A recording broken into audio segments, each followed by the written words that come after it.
The city breathes a cold, metallic sigh outside the panoramic glass of the penthouse boardroom during an emergency call. Below, Chicago's grid glitters, a tapestry of hurried lights. Above, the polished mahogany table reflects your own focused gaze, a quiet storm brewing behind your eyes. The low hum of the city is a distant drone, overshadowed by the clipped urgency in the receiver pressed to your ear.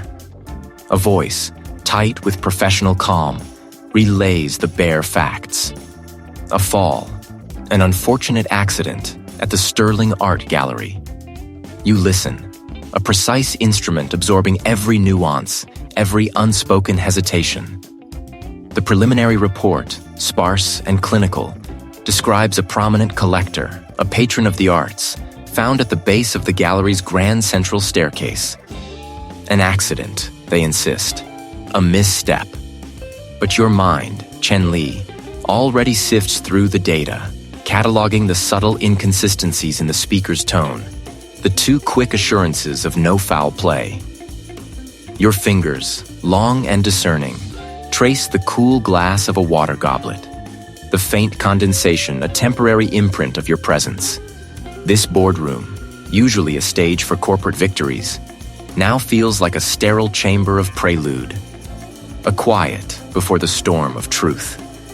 The journey downtown is a blur of flashing lights and sirens' wail, a stark contrast to the hushed sanctity of your earlier perch. Each block traversed pulls you deeper into the city's nocturnal embrace, the wind whipping at the vehicle's windows like an insistent ghost. You feel the tremor of urgency in the driver's hands, a shared current of purpose that needs no words. Your thoughts, however, are a meticulous unraveling, picturing the gallery, its soaring ceilings, its curated silence. An accident here, within its sanctified walls, feels less like happenstance and more like a tear in a carefully woven tapestry. Arriving, the Sterling Art Gallery presents itself as a monolith of limestone and polished steel. Its grand entrance now cordoned off by yellow tape, a stark violation of its usual pristine facade. Uniformed officers mill about, their movements a choreography of controlled chaos. The air is thick with the scent of old money and new fear. You step from the vehicle, the crisp night air biting at your cheeks, a welcome jolt of reality after the insulated quiet of the boardroom. Marble floors reflect the muted glow of the emergency lights, creating an ethereal, almost spectral atmosphere. It hums with unspoken narratives, with the echoes of final moments. You approach, your movements measured, your eyes dissecting every inch of the scene. The scene supervisor, a colleague with weary eyes, offers a brief, clipped summary. Fell from the third-story landing, Chen. Clean fall, it looks like. No signs of struggle, no forced entry, just gravity. You nod, but your focus is already elsewhere. You kneel, a respectful distance from the sheet-draped form, and your gaze drifts beyond the immediate tragedy. Your eyes, honed by years of deciphering the subtle language of circumstance, trace the ornate balustrade of the staircase. And there, near the edge of the third-story landing, where the initial report claimed the fall originated, you see it. A faint abrasion, not on the polished wood, which is pristine, but on the delicate, almost invisible film of dust that coats the surface of the wrought iron railing. It is a shallow, almost imperceptible scuff, too linear, too deliberate, to be merely the haphazard smear of a hand bracing for a fall. It is a mark that suggests pressure, a dragging motion, not a sudden, uncontrolled plummet. And it is low, too low to be consistent with someone falling over the railing. More like something being pushed against it. Your mind processes this observation with the quiet precision of a clockwork mechanism. A collector, a man of refined tastes and considerable means, known for his meticulous attention to detail, for his careful, almost reverent handling of precious objects. Would such a man simply stumble and fall, leaving such an anomaly? The colleague's words echo. Clean fall. But this mark, this subtle disruption of settled dust, suggests something far less clean, far more deliberate. You rise slowly, the tension in the air thickening, mirroring the tightening knot in your gut. The accident feels less accidental now, more like a carefully staged deception. Your gaze sweeps across the priceless masterpieces adorning the walls, each canvas a testament to human ingenuity and desire. And you, Chen Li, have just begun to read its opening lines. The wood, dark and gleaming under the recessed gallery lights, seems undisturbed. Too undisturbed. You rise, the faint scent of lilies, funereal and cloying, filling your nostrils. The gallery owner, a man with a perpetually anxious expression, hovers nearby. "Detective Chen," he begins, wringing his hands. "Such a tragedy. Mr. Devereux was a great patron of the arts." You offer a curt nod, your attention already dissecting the scene. Devereux, you learn, had been viewing a newly acquired landscape piece, a private showing just for him. Now Devereux is a body under a white sheet, and the landscape hangs serenely on the wall, oblivious. "Cause of death?" you ask, turning to the uniformed officer standing guard. "Looks like a heart attack, detective. No signs of foul play." The gallery owner, seizing the opportunity, interjects. "He had a history of heart problems, I believe. Dreadful luck, really." Luck, you think, rarely plays a role in your line of work. You approach the body again, crouching low. You observe the position of the limbs beneath the sheet, the subtle bunching of fabric indicating the angle at which he fell. You notice the color of his exposed hand, a mottled blue, almost artificial. Who found him? You inquire, your voice measured. "I did," the gallery owner replies, a bead of sweat trickling down his temple. "I came to check on him after some time had passed. I found him just like this." You make a note of his nervousness. Too eager to explain, too quick to dismiss. You stand and turn your gaze back to the painting. The landscape, a pastoral scene bathed in golden light, seems incongruous with the stark reality of death. "This piece, you say, your voice casual? Recently acquired?" "Yes, detective. A significant investment." You let the statement hang in the air, a silent question mark. You move closer to the painting, your eyes scanning the brushstrokes, the texture of the canvas. Something about it feels off. Your phone vibrates in your pocket. You step away from the small gathering and answer. It's your colleague. "Chen, we've got a situation. Big one." His voice is tight with urgency. "Get to the Devereux penthouse. Now." "What is it?" "Just get here, you won't believe it." You hang up, a knot forming in your stomach. Devereux. The name echoes in your mind. You turn back to the gallery owner. "I need to go," you say, your tone leaving no room for argument. "Secure the scene. No one touches anything." He nods, his eyes wide with a mixture of fear and confusion. You leave him standing there, a solitary figure amidst his collection of silent masterpieces. The drive is a blur. The city lights streak past, mirroring the chaotic thoughts swirling in your head. The gallery. Now, a penthouse. It's all connected. You can feel it. You arrive at the Devereux residence, a towering skyscraper overlooking the city. You're not going to like this, Chen. The elevator ascends rapidly, carrying you towards the apex of wealth and power. The doors slide open, revealing a scene of controlled chaos. Uniformed officers move with practiced efficiency, their faces etched with a mixture of professionalism and disbelief. The penthouse boardroom is vast, opulent.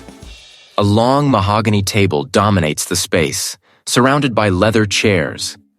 But it's not the luxury that captures your attention. It's the scene at the head of the table. A man lies slumped in his chair, a single gunshot wound marring his forehead. His eyes stare blankly at the ceiling, reflecting the glittering chandelier above. Julian Devereux. Your colleague confirms, his voice low. Looks like our art collector had a double life. You approach the body, your mind racing. 2 Devereaux, 2 deaths. The lilies, the landscape, the blue hand, the pieces of the puzzle begin to shift, forming a disturbing image. Who is he, you ask, your gaze fixed on the dead man? Your colleague shakes his head. That's the thing, Chen. We don't know. Not really. The only ID we found, it's Julian Devereux. You kneel beside the body, your fingers gently probing the expensive suit. The fabric is smooth, impeccably tailored. But something feels wrong. You reach inside the breast pocket and pull out a wallet. Inside, a driver's license. The name reads, Julian Devereux. The photograph, it's a match. But it's not the same man you saw at the gallery. You look up at your colleague, your eyes narrowed. We're not dealing with a simple heart attack or a suicide. We're dealing with something far more complicated. The air is thick with tension, with secrets. Because I have a feeling we've only scratched the surface. The command hangs, a fragile chime in the penthouse boardroom during an emergency call. Your voice, a sharpened blade, carves through the opulent silence, demanding action. The sleek surfaces of the conference table reflect your resolute face, a canvas of quiet purpose. Around you, the faces of your colleagues shift, a kaleidoscope of alarm and forced composure. A junior analyst, her fingers dancing across a tablet, nods, already tapping into the digital labyrinth. The air itself feels brittle, charged with unspoken questions. You watch the collective unease, observing the subtle tightening of a jaw, the flicker of doubt in an eye. This isn't just a death. It's a tremor in their carefully constructed world. Minutes later, the boardroom emptied. The hum of your own thoughts replaces the anxious whispers. You retrieve your coat, the heavy fabric of familiar weight on your shoulders. Your first stop is the Sterling Gallery. Its facade a modernist statement of glass and steel, stark against the classical architecture of its neighbors. Inside, the hushed reverence of the space is palpable. The scent of fresh paint mingling with the faint aroma of old money. Sunlight, diffused through skylights, bathes the polished marble floors, illuminating dust motes dancing in the sacred air. His eyes, the color of sea glass, hold a practiced sorrow, a veneer over something less yielding. Chen, he begins, his voice smooth like polished stone. A tragic loss. Julian was. An institution. You offer a curt nod, your gaze sweeping past him to the still life hanging behind his desk, a vibrant, almost aggressive bloom of peonies. My condolences, Mr. Sterling. We need to understand the circumstances of his passing. Of course, he replies, gesturing to a pair of leather armchairs. What can I tell you? Did Mr. Devereux have any enemies? Any disputes? You inquire, your voice even, betraying nothing. Sterling smooths the lapel of his jacket. Julian was a man of strong opinions. In the art world, that can create ripples. But enemies? Nothing so dramatic. A disagreement over a provenance, perhaps, or a valuation. Never anything that would suggest. He trails off, his gaze drifting to a bronze sculpture on a nearby plinth. What kind of disagreements? You press, leaning forward slightly. A sigh, almost imperceptible, escapes him. He had a keen eye, a rare talent for discerning authenticity. Sometimes that meant challenging established opinions, or even the provenance of a piece some collectors held dear. People always talk about his methods, his. Sterling shifts, a flicker of discomfort in his sea glass eyes. Just the usual jealousy, that he was too good, too discerning. Some envied his access to certain circles, his ability to acquire pieces others couldn't. Nothing substantial, I assure you. He offers a tight, practiced smile. You file away the carefully chosen words, the subtle deflections, And his recent activities? Was he working on any specific acquisitions or authentications that might have caused particular friction? He was always working, Sterling says, a vague wave of his hand. Always chasing the next discovery. But nothing out of the ordinary, nothing that would explain. The air here is heavy with grief, yet beneath it, a current of something else, something unresolved. Devereux's widow, a woman named Eleanor, receives you in a sitting room filled with antique furniture and the scent of lilies. He loved his work. Did he seem troubled recently, Mrs. Devereux? You ask gently, observing the faint tremor in her hands. She hesitates, her gaze falling to a framed photograph of Julian, younger, vibrant. He was preoccupied, more than usual. Late nights, often in his study. He would say he was on the cusp of something significant, something that would shake the foundations of the art world. Her voice softens, tinged with a mix of pride and perplexity. He wouldn't elaborate, just that it was dangerous knowledge. Dangerous how? You probe. He only said that some people would go to great lengths to keep their secrets. He was always so meticulous, so careful. I don't understand how this could have happened. She wipes a tear from her cheek. He was meeting someone that evening before the viewing. A new contact, he said. Very important. You jot down a note, the phrase dangerous knowledge echoing in your mind. Over the next few hours, you speak with other attendees of the viewing. A prominent collector with an air of detached superiority, a nervous art critic, and a young assistant curator who seemed almost too eager to help. The collector, a man known for his ruthless acquisition tactics, dismisses Devereux as overly zealous, hinting that his moral compass sometimes veered off course when a valuable piece was involved. He offers no specifics, just a patronizing smirk. The art critic, a woman with sharp features and an even sharper tongue, recalls an incident from months prior. Julian had a knack for sniffing out the fakes. Very influential private collector. It was a scandal. He claimed it was a masterful forgery, indistinguishable to the untrained eye. The collector was furious, threatened litigation, but Julian was unshakable. Did anything come of it? You ask? The painting was quietly withdrawn from public viewing, she replies, a knowing glint in her eye. Julian never recanted. He just smiled that infuriatingly confident smile of his. The young assistant curator, however, provides the most tangible lead. Her voice hushed, eyes darting nervously around the gallery's back office.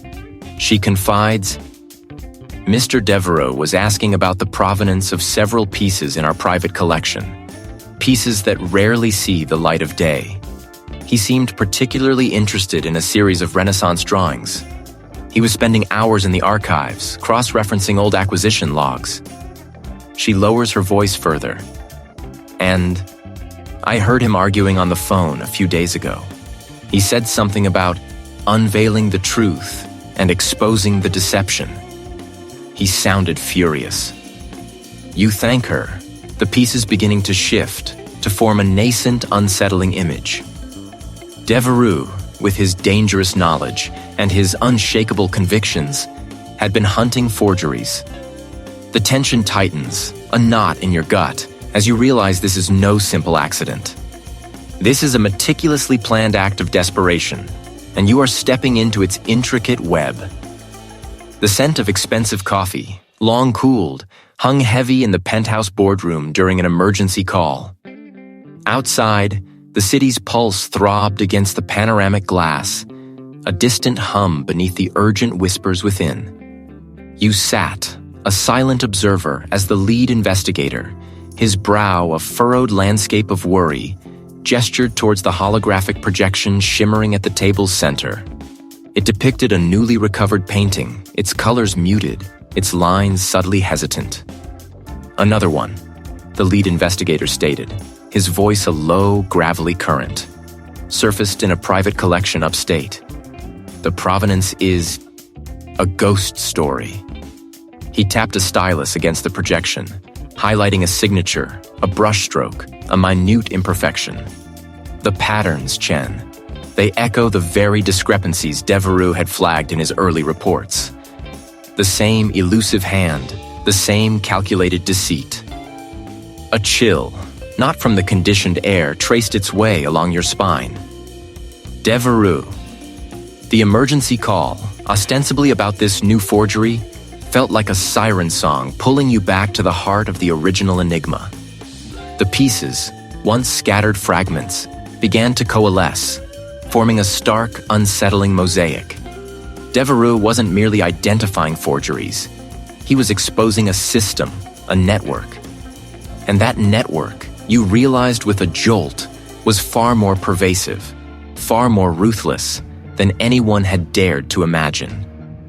You excused yourself, the hum of the boardroom fading behind you like a receding tide. Your footsteps echoed softly on the polished marble floors, a determined rhythm carrying you back to Devereux's office. You moved with a renewed purpose, your eyes scanning, not for what was obvious, but for what was hidden. The meticulously arranged bookshelves, the antique desk, the framed awards, all seemed to mock you with their outward order. You ran your fingertips along the spine of a leather-bound volume, feeling for any incongruity. The air grew heavy, thick with the weight of unrevealed truths. Your gaze fell upon a section of the wall behind the large, ornate filing cabinet. It was a stretch of finely grained cherry wood, indistinguishable from the surrounding panels. It wasn't a flaw in the wood. It was a mark of repeated, deliberate contact. You knelt, your fingers tracing the faint line, following its curve. Beneath the scratch, where the panel met the baseboard, a barely visible seam ran vertically. You pressed gently, then with increasing force along the length of it. Nothing. You tried again, sliding your hand along the grain, seeking a release, a catch, a hidden mechanism. Your thumb brushed against a tiny, almost invisible indent, no larger than a pinprick, nestled within a knot in the wood. A gamble. You pressed firmly. A soft, almost inaudible click resonated through the quiet room. The air within was still, undisturbed, carrying the faint, dry scent of old paper and aged canvas. Your breath hitched. This was it. Inside, nestled on a velvet lining, lay a small, leather-bound ledger. Its cover was unadorned, its edges slightly worn, as if handled often but with care. Beside it, rolled tightly and secured with a silk ribbon, was a small canvas. Your fingers trembled slightly as you reached for the ledger first. Its pages, thin and brittle, were filled with a precise, elegant script. Dates, names, not of individuals, but roles. The collector, the dealer, the artisan, interspersed with cryptic numerical codes and sums that stretched into dizzying figures. Each entry seemed to detail a transaction, a movement of art, a transfer of wealth. It was a meticulously kept record of a vast clandestine operation. Then, the canvas. You carefully unrolled it. It was a landscape, rendered in the delicate, ethereal style of a revered 19th century master. The brushwork was exquisite, the colors vibrant, yet a subtle discord vibrated beneath the surface. A tree in the foreground leaned just a fraction too much. The light on the distant mountains felt artificially bright. It was a masterful forgery, almost perfect, but undeniably a deception. This wasn't just a piece of art. It was a confession, a sample, a proof of concept. Devereux hadn't just suspected forgeries. He had been systematically documenting the entire criminal enterprise. The ledger was a roadmap, the canvas a tangible piece of the illusion. His unshakable convictions were about exposing this network, pulling back the veil on the wealthy collectors and unscrupulous dealers who profited from artistic lies. His death was no accident. You were no longer just investigating a death. You were holding the very evidence that had sealed Devereux's fate. And now, you held it too. The weight of the ledger in your hands felt immense, a silent testament to a truth so dangerous it had claimed a life. With a soft click, a section of the bookshelf, cleverly disguised, swung inward, revealing a hidden compartment. Inside, nestled on a velvet lining, lay not a cache of jewels or illicit funds, but art.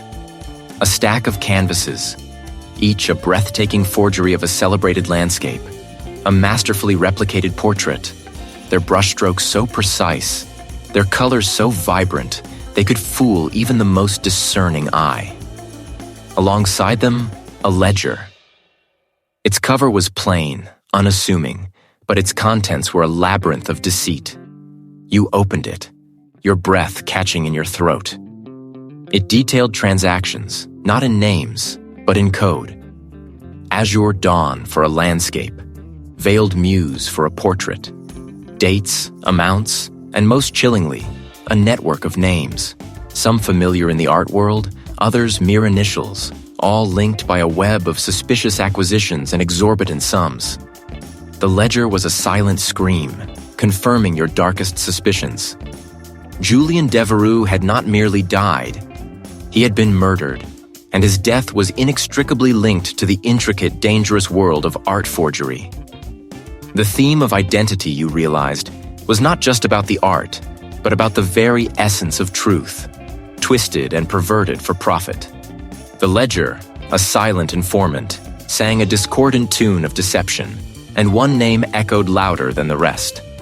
Isabella Rossi. You, the receiver, still warm from your palm, settles back into its cradle on the polished mahogany desk. The final, clipped words of the anonymous caller echo in the sudden quiet of the penthouse boardroom during an emergency call. He's back. And Devereux. He knew too much about the phantom brushstrokes. A phantom brushstroke. The phrase hangs in the rarefied air, a whisper of a new, unsettling truth. Your gaze drifts from the silent phone to the panoramic cityscape unfurling beyond the floor-to-ceiling glass. Tiny vehicles crawl like beetles below, oblivious to the intricate web of deceit tightening its grip around you. Devereux, his dangerous knowledge, his unshakable convictions. He hadn't just been a connoisseur of authentic beauty. He had been a hunter of shadows, a tracker of artistic lies.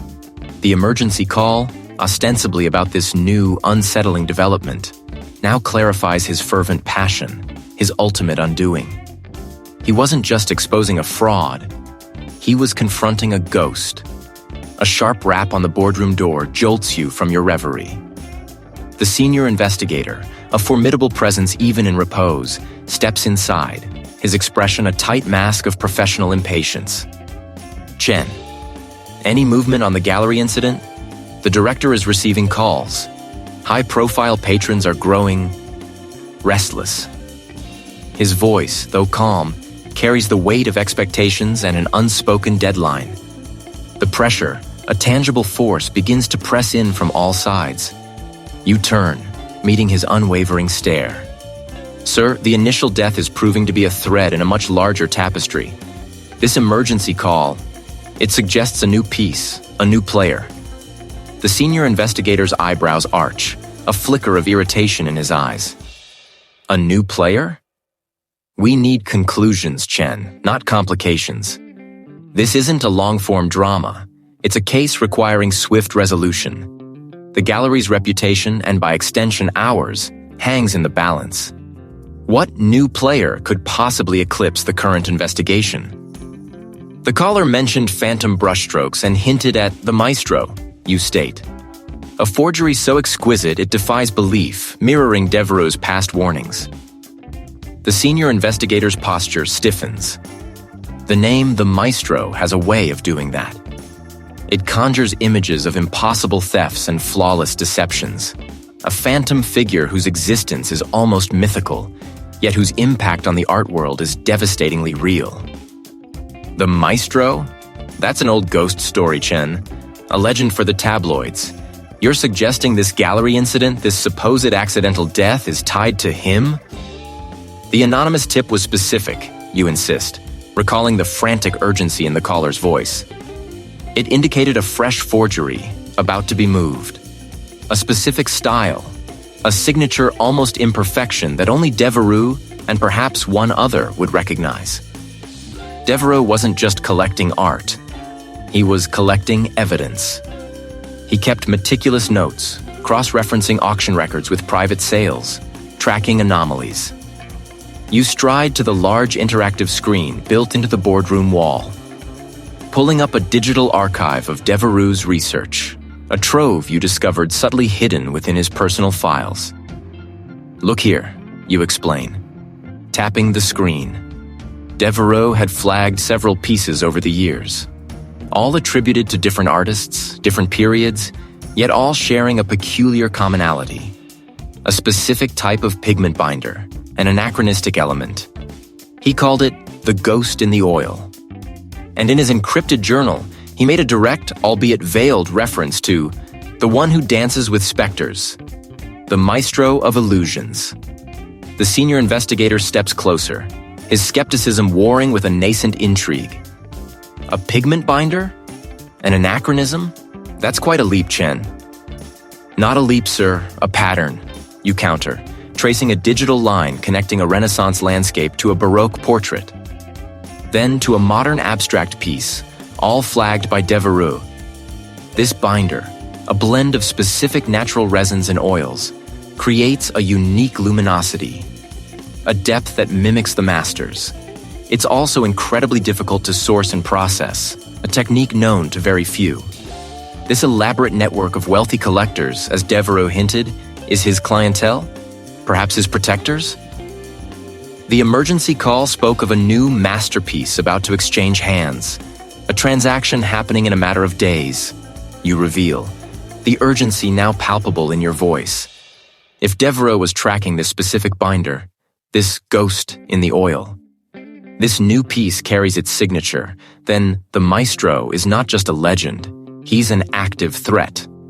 And the gallery incident, Devereux's death, was simply a warning, or perhaps a silencing to prevent him from exposing this very transaction. The senior investigator sighs, the weight of the new information visibly settling upon him. Very well, Chen. You have 2 days. 2 days to find a solid link, a tangible piece of evidence beyond the ramblings of an anonymous caller and the theories of a dead art enthusiast. Find this maestro, or find out why Devereux died. But understand this, if you turn up nothing concrete, this entire conspiracy ends. We close the book on the accidental death, and you move on. The ultimatum hangs heavy in the air, a sword above your head. 2 days. The phantom brushstrokes beckon, leading you down a path fraught with more than just artistic deception, but with real, immediate danger. You will find the maestro. You will expose the lies, and you will understand Devereux's truth. The clock, you realize, has just begun to tick. The city, a sprawling tapestry of amber and steel, unfurls beneath you, a silent witness to the maelstrom brewing within.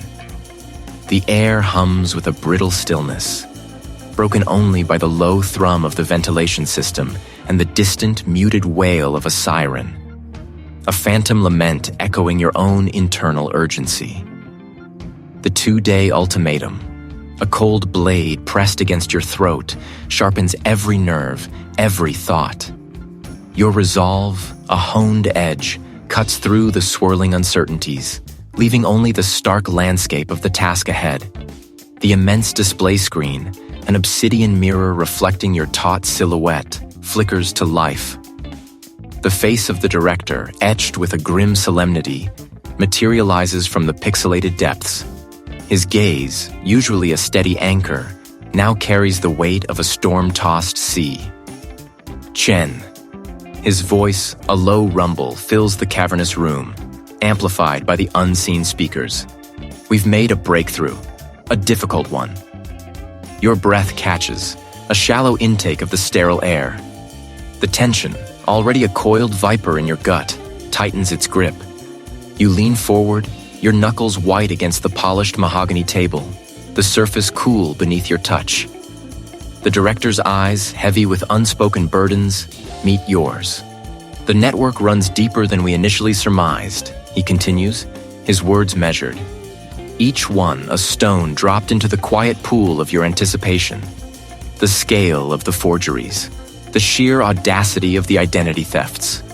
It all points to a single, orchestrating mind, a figure of immense influence and insidious cunning. A knot forms in your stomach, a premonition of the truth yet to be unveiled. You recall the elegant lies, the smooth deflections, the almost theatrical ease with which the gallery's operations seem to run, even under scrutiny. You think of the carefully curated displays, the whispers of priceless art, the hushed reverence of collectors. We intercepted a series of encrypted communications, the director states, his voice dropping to a near whisper, cross-referenced them with financial transactions, obscure shipping manifests. The meticulously crafted facade, the refined veneer, the very essence of the establishment now shimmers with a sinister deceit. Your mind races, replaying every interaction, every casual remark, every knowing glance.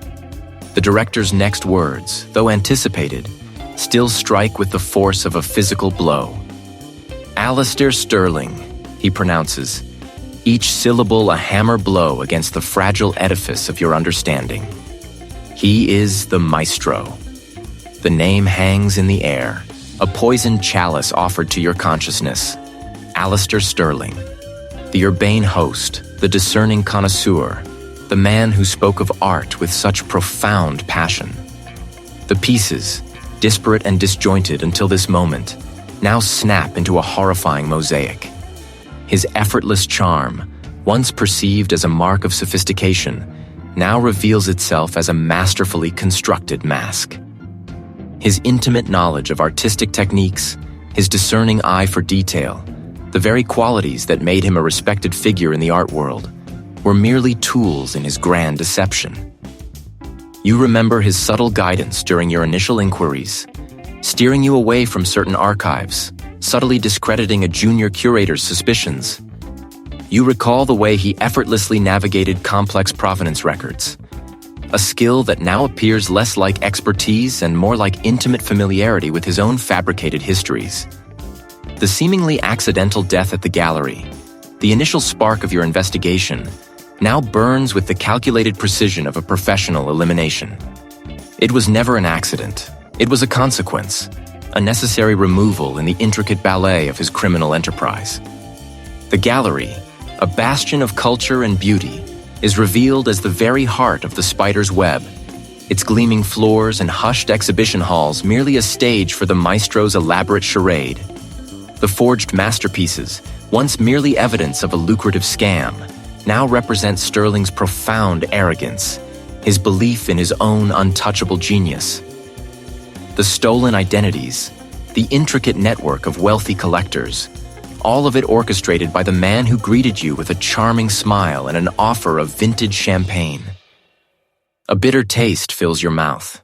It is a man, known to you, a man who moved with grace and authority through the very world he sought to corrupt.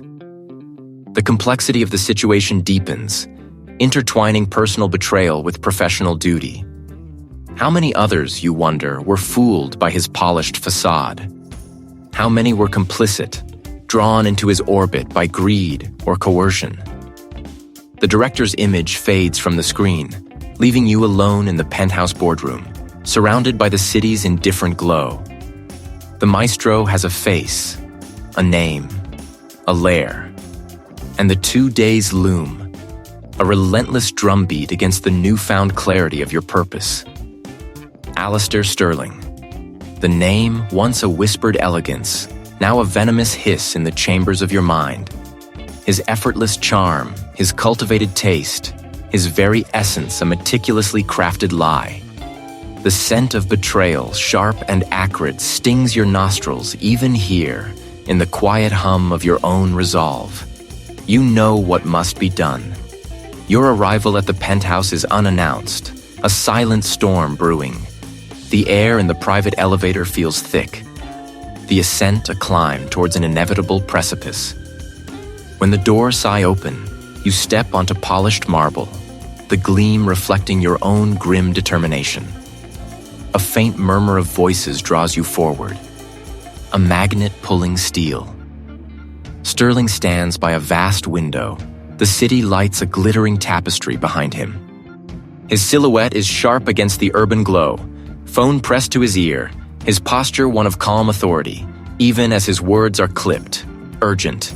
No, the acquisition must proceed, uninterrupted. Contain the disruption. He pauses, listens, then his gaze, sharp as obsidian, flicks towards you. The phone drops from his hand, a soft thud swallowed by the plush carpet. The emergency call, abruptly ended, leaves a vacuum in the opulent room. A flicker of something surprise, then a cold calculation crosses his features. "Chen," he says, his voice a silken thread. "A pleasure, if unexpected. To what do I owe this? Unscheduled visit?" He gestures to a leather armchair, a king offering a seat in his court. You remain standing, a sentinel of truth. The art, Sterling, you begin, your voice a low current, the legacy, the lies. You watch his eyes, searching for the cracks in his carefully constructed facade. The accidental death at your gallery was no accident. It was a calculated silencing. And the forgeries? They point to a far deeper rot. His smile remains, a thin, brittle line. Forgeries? A bold claim, Chen. Are you quite well? Perhaps the pressures of your work are distorting your perception. He takes a step closer, his hands clasped behind his back, a picture of unruffled composure. The scent of expensive cologne, once appealing, now feels cloying. A mask. I've traced the provenance, the shifting ownership, the sudden appearance of lost masterpieces. You press on, each word a stone in a wall you are building around him. The patterns are too distinct, the coincidences too numerous. The signature of your network, a web of collectors eager to own history, even if it's manufactured. He chuckles, a dry, dismissive sound. A network, you say? How dramatic. We are merely connoisseurs, Chen, patrons of beauty, preserving what others might let fade. He walks to a small, antique bar cabinet, pouring amber liquid into 2 crystal tumblers. The clink of ice is the only sound in the vast room. Allow me. He offers one to you. You shake your head. The original curator, the art dealer. Their fates, conveniently tied to your rising star, your expanding empire of authentic art. You continue, ignoring the offered drink. The final piece, the key, was the identification of the true artist behind the forgeries, and the man who commissioned them. You. Sterling's hand, holding the glass, tightens imperceptibly. The smile finally falters, just a fraction. He takes a slow sip of his drink. You possess a vivid imagination, Chen. A talent for narrative. Perhaps you should consider a different line of work. He sets his glass down with a soft click, one that appreciates such creativity.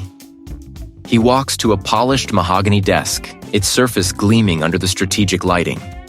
With a deliberate motion, he opens a hidden compartment. Inside, nestled on velvet, are stacks of crisp, banded currency. He lifts a thick bundle, almost casually. You have a family, I presume, Chen? Aspirations? A quiet life, perhaps, far from the unpleasantries of investigation? His voice drops, a low, persuasive murmur. This could be a new beginning. For your unique insights. The air crackles with an unspoken challenge. Your resolve hardens, a steel beam against his corrupting influence. My future isn't for sale, Sterling. I had hoped you were a man of foresight. He moves swiftly, a blur of motion. His hand darts to a small, ornate bell on the desk, striking it with a sudden, jarring clang. The sound reverberates through the spacious room. An alarm. Security! He barks, his voice now devoid of any pretense. We have an intruder. You react instantly, lunging across the desk, not for him, but for the hidden compartment. Your fingers close around a sheaf of documents, the very papers he tried to use as a bribe, now evidence. The heavy door to the boardroom bursts open. Two hulking figures, the gallery's private security, their faces impassive, storm in. "Stop him!"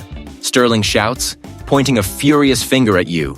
"He's stolen something valuable." You don't hesitate. The documents clutched tight. You pivot, darting past the charging security detail.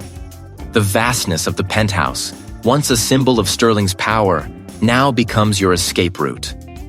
You burst through another door, finding yourself in a long, dimly lit corridor lined with more art, the masterpieces blurring into streaks of color as you run. Footsteps thunder behind you, the heavy boots of the security detail gaining ground. He knows too much. The chase has begun. The polished marble floor gives way to carpet, then back to stone as you navigate the labyrinthine passages of the gallery's upper floors. The scent of old canvas and fine wood fills your lungs as you push harder, the adrenaline a fierce burn in your veins. The truth, now a physical weight in your hand, demands to be brought into the light. And Sterling, the architect of this grand deception, will do anything to keep it buried. The polished marble gives way to carpet, then back to stone as you navigate the labyrinthine passages of the gallery's upper floors. Each turn, each shadowed alcove, a potential trap, a desperate opportunity. Footfalls echo ahead, a fleeting cadence, quick and uneven, leading you deeper into the gallery's hidden arteries. This is not the public display, but a sanctuary, a secure vault. Climate-controlled air, cool and dry, washes over you, carrying the faint, sweet smell of aged pigments and the metallic tang of security. Towering racks of canvases, shrouded in protective sheeting, line the walls, their silent forms hinting at immense value. In their hands, a leather-bound ledger, thick with the weight of secrets. A small butane lighter sparks, its flame dancing malevolently in the controlled atmosphere. "You don't understand," Sterling hisses, their voice raw, "what you're meddling with. This goes deeper than you can imagine." The lighter's flame hovers over a page. A surge of adrenaline propels you forward. You lunge, a blur of motion, desperate to prevent the destruction of evidence.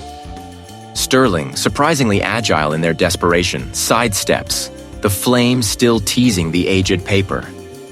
"They'll find you, Chen, all of you. You think you're untouchable?" They scream, a wild, unhinged sound as you close the distance. Your hand clamps around their wrist, forcing the lighter away from the page. A violent struggle erupts. Sterling twists, a surprising strength in their slender frame, their focus solely on the ledger. They thrash, elbows striking your jaw, a sharp burst of pain.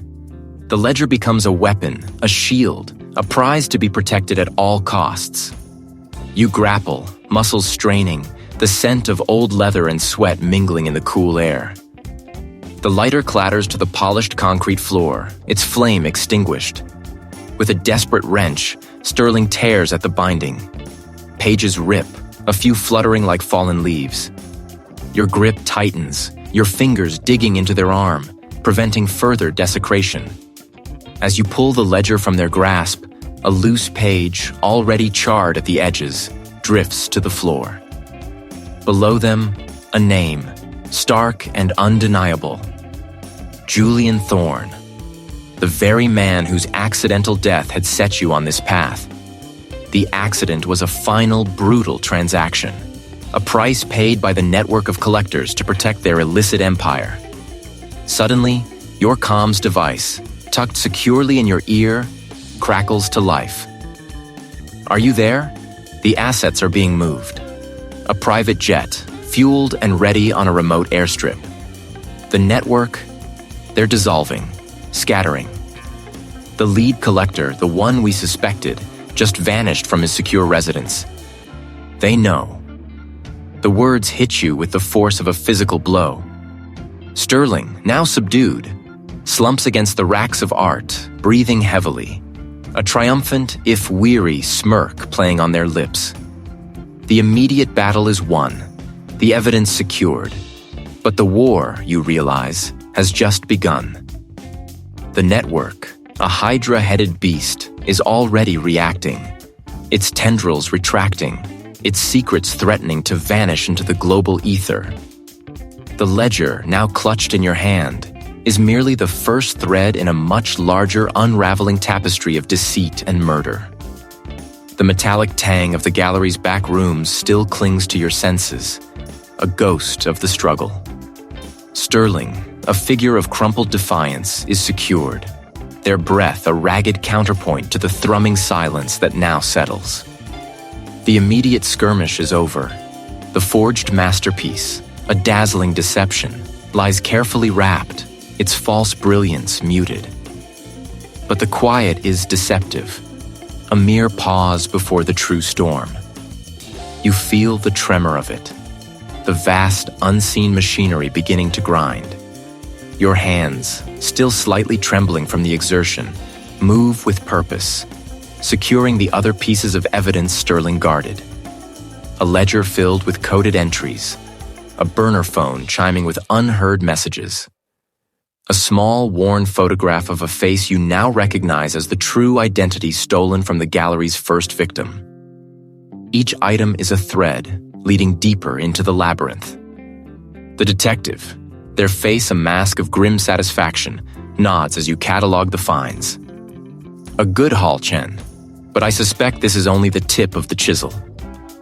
You meet their gaze, a silent acknowledgement of the truth. The smirk on Sterling's face, though weary, holds a lingering triumph, a silent dare. They won't let this stand. Sterling rasps, voice raw. You've only clipped a wing, the rest will fly. The words are a chill wind, confirming your deepest fears. This was never just about a single forgery or a lone artist.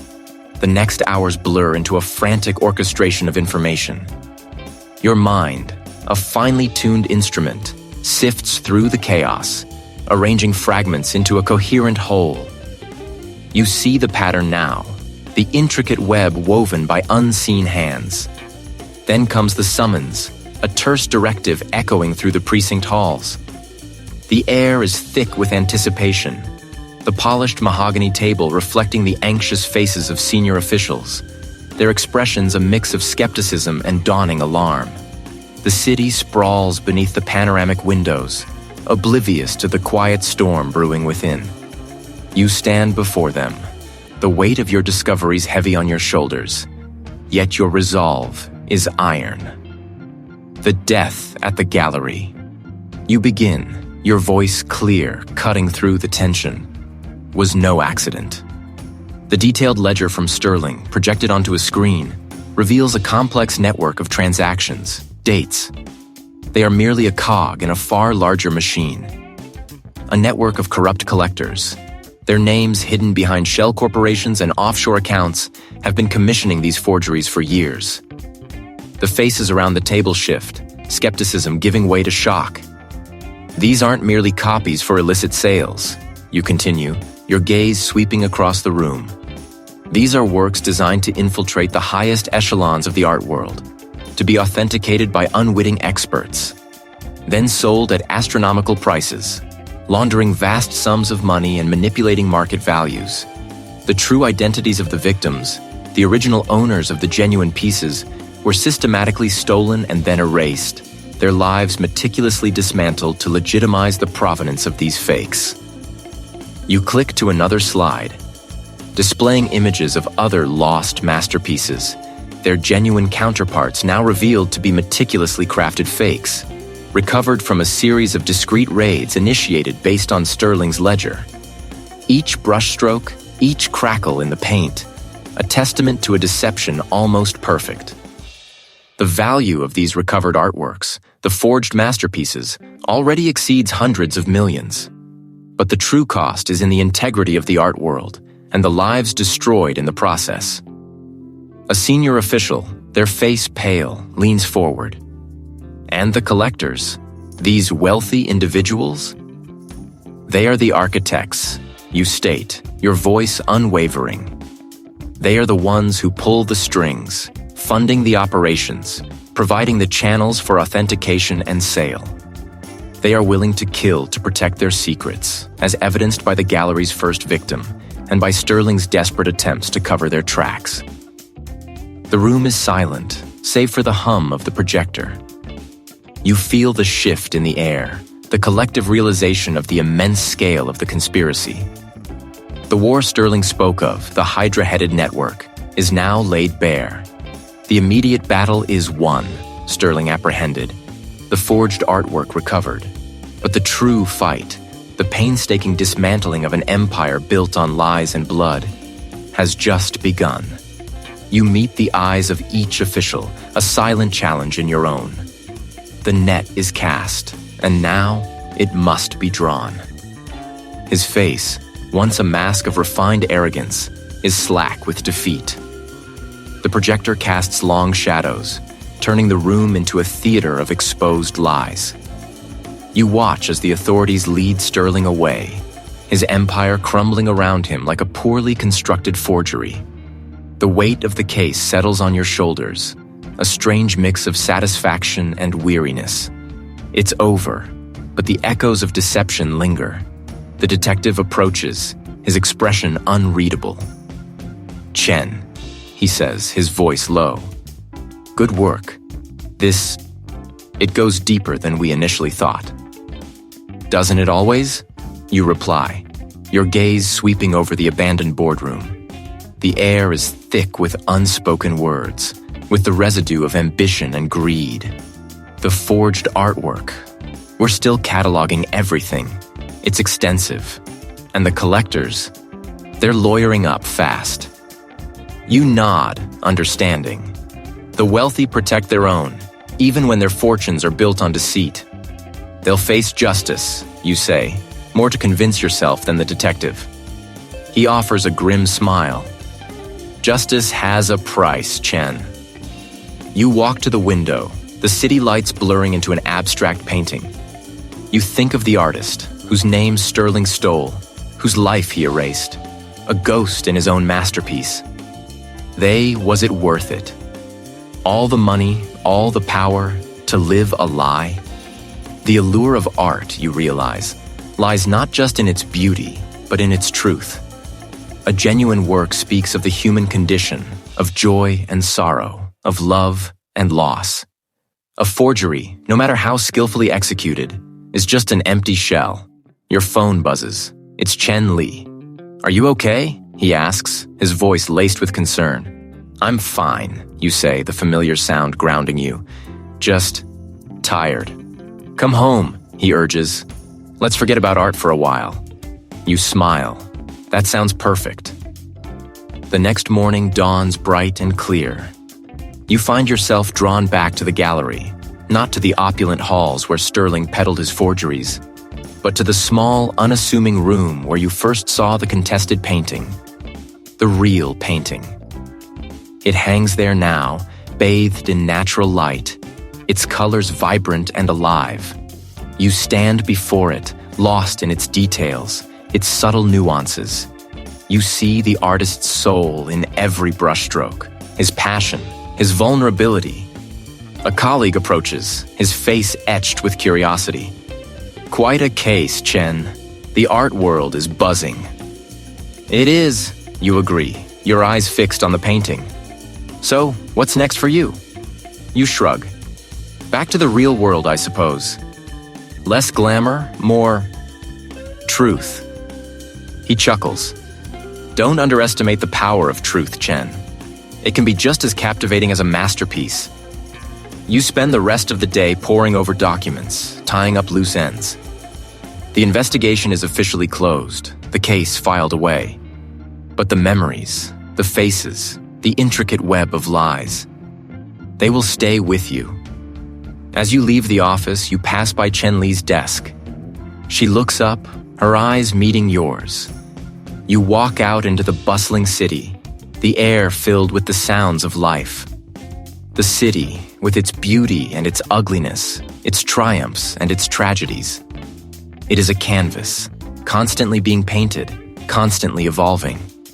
You hail a taxi, giving the driver your address. As you settle back in the seat, you glance at your hands. They are the hands of an investigator, a seeker of truth. They have touched forgeries and masterpieces, lies and revelations.